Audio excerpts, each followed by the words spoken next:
quelle nationalité du joueur a marqué le premier but de l'histoire de la Coupe du Monde? Comme vous vous doutez, il porte le maillot bleu, blanc, rouge, c'était Lucien Laurent. Dans cette histoire, vous allez vraiment comprendre à quel point la France a participé à cette compétition. Même si on n'est pas le pays qu'on a gagné le plus, je pense qu'on est vraiment le pays qui a le plus apporté à cette compétition. Et là, je suis vraiment objectif, je dis pas ça parce que le bleu, blanc, rouge coule dans mes veines. Malheureusement, la France n'est pas qualifiée en demi-finale. On a perdu en phase de groupe face à l'Argentine et au Chili. En demi-finale, on avait donc l'Argentine, l'Uruguay, la Yougoslavie et les States. Puis en finale, on a retrouvé l'Uruguay et l'Argentine. C'est l'Uruguay qui a gagné 4-2, ce qui faisait d'elle le pays le plus titré, parce qu'elle était triple championne du monde. Même si encore aujourd'hui ça fait polémique, parce qu'on les considère toujours comme double champion du monde. Bon, aujourd'hui on va jouer à Hyper Shots.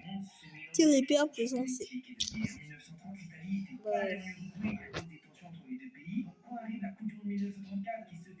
Qui papa Wanda.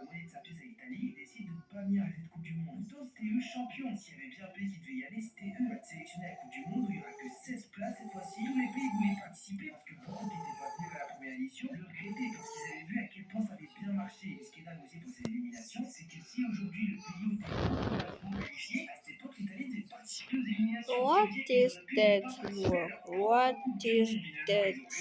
Ils ont fait encore mieux. Ils ont arrivé en finale contre Tchécoslovaquie. L'Italie a gagné. On n'est plus. La Coupe du Monde à la maison. La star de cette Coupe du Monde, c'est Giuseppe Meazza. Je sais pas si certains connaissent, mais c'est l'icône de l'Inter Milan. Il est considéré presque comme un dieu là-bas. Et aussi, c'est l'Italie qui a gagné cette Coupe du Monde. La meilleure équipe. Et papa, oh, c'est fort. Cette sélection avait tout pour être l'une des meilleures au monde. Normalement, ils auraient dû avoir 2 ou 3 étoiles sur un maillot. Mais vous allez comprendre pourquoi ils ont pas réussi à gagner la sélection. Et petit indice, C'est la manœuvre qu'on passe. Tu vas voir toute la cour. Et bien, mais qu'on soutient avec de l'eau, ouais. Champs-Élysées, s'il te plaît. Bas de Champs-Élysées. Moi, je suis une Parisienne qui traverse le fer, qui sort de la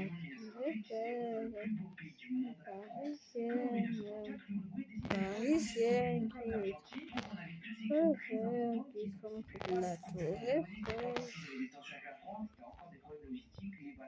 Donc 4 ans plus tard, 32 sélections se battent pour les 16 places restantes en Coupe du Monde. Et finalement, pour cette Coupe du Monde, on se retrouve avec 15 pays. Et là, vous vous demandez, mais pourquoi? Imagine qu'à l'époque, si vous avez bien écouté vos compétitions, l'Allemagne l'a dit, il y a un excès d'Autriche. Donc l'Autriche n'est plus considérée comme indépendante, donc elle ne peut plus participer à la Coupe du Monde en tant que nation autrichienne. Donc les plus grands talents autrichiens ont dû intégrer la sélection allemande. Malheureusement, après les phases préliminaires, on s'est éliminé très tôt. On a encore été dans deux Coupe du Monde, je m'en souviens encore, j'étais dégoûté. En demi-finale, on avait la Hongrie, la Suède, l'ancien champion du monde, l'Italie, et un pays qu'on n'a pas encore parlé dans cette vidéo et que vous avez.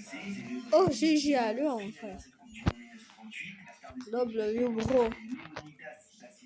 Beaucoup considèrent comme l'inventeur du but de la bicyclette. C'est vrai qu'il est tout beauté ce but. Dans cette Coupe du Monde, il a quand même marqué 7 buts en seulement 4 matchs. Malheureusement, ils perdront en demi-finale, battus par les Italiens. Et les Italiens seront à nouveau champions du monde en battant la Hongrie 4-2 en finale. La Coupe du Monde suivante devait se passer en 1942. Malheureusement, à cause du petit moustachu tout le temps en colère, et on n'a pas pu la voir. Il faudra attendre 12 ans pour qu'on ait enfin le retour de la World Cup qui reviendra en 1950 et qui se déroulera au Brésil, ce qui a arrangé tous les Sud-Américains. Vu comme ça, ils n'avaient pas besoin d'aller en bateau en Europe. Mais ça a arrangé aussi les Européens, même si c'est loin, parce que c'est juste après la Seconde Guerre mondiale où tous les pays étaient détruits. Ça faisait mal de voir la gueule de Paris. Merci les Allemands. Donc les Brésiliens, ils ont dit, nous on est tranquille, on a pas eu la guerre, le pays est tout bien, allez venez. Pour cette Coupe du Monde, il y avait quand même plus de 31 sélections candidates. Et finalement, c'est retrouvé qu'avec 13 équipes qui ont participé. À cause de problèmes logistiques, mais surtout avec pas mal de tensions avec la FIFA. L'Argentine, même si elle était à côté, avait une tension avec le Brésil politiquement, donc ils ont boycotté la Coupe du Monde. Donc cette Coupe du Monde, c'est les phases de groupe et puis bizarre, parce qu'on se retrouvait avec deux groupes de 4 équipes, un groupe de 3 équipes, et un groupe de 2 équipes. Et pour déterminer champion, il n'y a pas eu de phase à élimination directe, on a formé un quadrangulaire final, comme une phase de groupe, mais avec un seul groupe final. Et l'équipe qui a eu le plus de points devient champion. C'est vraiment l'édition la plus bizarre. Et finalement, on en a eu une, parce que les deux qui dominaient le groupe se retrouvaient à la dernière journée, c'est le Brésil et l'Uruguay, et celui qui gagnait le match gagnait la Coupe du Monde. Ce match se déroule dans le mythique stade du Maracana, qui avait été construit spécialement pour cette Coupe du Monde, mais malheureusement pour eux, l'Uruguay renversera le match et gagnera leur 4e titre de champion du monde, mais vous avez compris. Peut-être que cette défaite pour le Brésil est la meilleure chose qui leur soit arrivée, parce qu'à cette époque, Pelé, il était petit, c'était un petit bus, et son père était extrêmement triste après cette finale perdue. Et il avait donc promis à son fils qu'un jour, son petit gamin, il gagnera la Coupe du Monde. Donc il a créé un monstre. Et le résultat, on va le voir très bientôt. La France est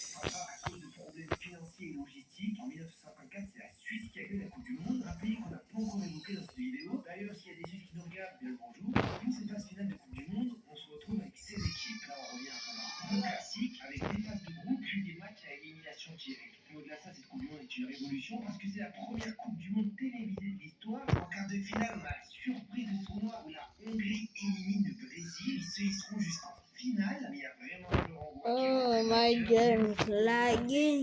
Whoa, what? What? Why? En finale, on aura l'Allemagne contre les Hongrois. Au début de cette finale, la Hongrie gagne 2-0, mais finalement l'Allemagne fera une remontada de 3-2. On appelle ce match le miracle de Béa. Arrive ensuite la Coupe du Monde 1958. Cette fois-ci, elle est organisée en Suède. Stop dying, bro. Stop dying. You need to be surprised of the freedom. Ce gamin s'appelait Pelé, il n'avait que 17 ans. Dans la Coupe du Monde, on a aussi les soviétiques qui participeront. On aura le seul gardien ballon d'or, Lev Yassin. Ce gardien tirait vraiment attention parce qu'il était complètement différent des autres gardiens. Mais la France aussi faisait très peur pour cette Coupe du Monde parce qu'on avait un gardien juste compté. Il marquera 13 buts dans cette Coupe du Monde en seulement 6 matchs. Encore aujourd'hui, il est le record du joueur qui a marqué le plus de buts dans une édition de Coupe du Monde. Et en finale, on rencontrera le Brésil contre un pays hôte, la Suède. Pour cette finale, la Suède est on sentait que le Brésil était supérieur. Et on va donner parce que Baba égalise, puis il marque encore avant la mi-temps. Puis en deuxième mi-temps, Pelé a marqué un des buts les plus mythiques de l'histoire de la Coupe du Monde en faisant sublime son héros. À la fin du match, Bro, my game is lagging. troisième dans cette Coupe du Monde en ayant battu l'Allemagne de l'Ouest 6-3. Et dites-vous que quand il était convoqué, c'était juste en tant que remplaçant pour remplacer un coéquipier blessé. Et on s'attendait absolument pas qu'il nous fasse une telle performance. En 1962, on revient en Amérique du Sud. Cette fois-ci, c'était au Chili. Et évidemment, pour cette Coupe du Monde, le Brésil est le favori, parce que désormais, leur prodige Pelé, qui avait 17 ans, n'est plus un gamin. Il avait désormais 21 ans et il avait plus d'expérience depuis. Il était déjà considéré comme le meilleur du monde à seulement 21 ans. Et malheureusement, il s'était blessé lors de la finale de la Coupe intercontinentale contre Benfica. Et par ailleurs, son jeu a gagné, donc il ne pouvait pas participer à ce début de Coupe du Monde. C'est Karim Sachet qui sera le leader du groupe. Il amènera le Brésil jusqu'en demi-finale. What? I don't want to. Cette demi-finale de Karim Sachet, il s'était expulsé. Finalement, le Brésil a réussi à se qualifier en finale. Mais lui aussi, quand même, avant la finale, malgré son expulsion, je vous rappelle que la règle, elle est claire. Quand t'as un carton rouge, tu participes pas au prochain match. Fallait pas faire le con. L'histoire, elle est un peu floue, mais à ce qui paraît, il aurait trouvé un arrangement avec les arbitres. J'ai pas trop compris. On sait pas trop. Il y a sûrement des petits billets qui sont passés par là. Peu importe, il joue cette finale. C'était contre la Tchécoslovaquie. Tchécoslovaquie ouvre le score, puis égalise le remplaçant de Pelé, il était Amarildo. Si tu devais avoir donné à le Brésil. Et le Brésil devient double champion du monde. Malheureusement, avec cette troisième place dans la dernière Coupe du Monde, cette fois-ci, elle se passe en Angleterre. Jusque-là, on n'en a pas encore parlé. Pour cette Coupe du Monde, le Brésil est encore le grand favori. Ça veut dire qu'il paraissait bien au-dessus de tout le monde. Donc les autres équipes avaient bien compris que la seule façon de les battre, c'était de les blesser. C'est pour ça qu'en phase de groupe, même si le Brésil a gagné contre la Bulgarie a fait très mal au Brésil parce qu'ils ont blessé leur meilleur joueur qui était Pelé. Il manquera le match suivant contre la Hongrie. Finalement, il reviendra pour le dernier match de phase de groupe face au Portugal. Le Portugal était aussi un des favoris de cette Coupe du Monde. Ils avaient notamment la star Eusebio. Même s'il est né au Mozambique, il jouait pour le Portugal. Il amènera la sélection en demi-finale face à l'Angleterre. Sauf que pour atteindre les finales face à lui, il avait un sacré gardien. Un des meilleurs du monde, c'était Carlos Banks. Dans l'attaque aussi, c'était très méchant parce qu'ils avaient le fameux Bobby Charlton.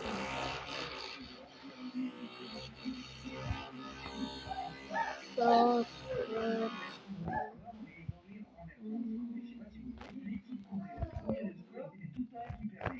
Les Allemands égalisent à toute fin de match, on arrive en prolongation, c'est là que Hurst marque le fameux but fantôme.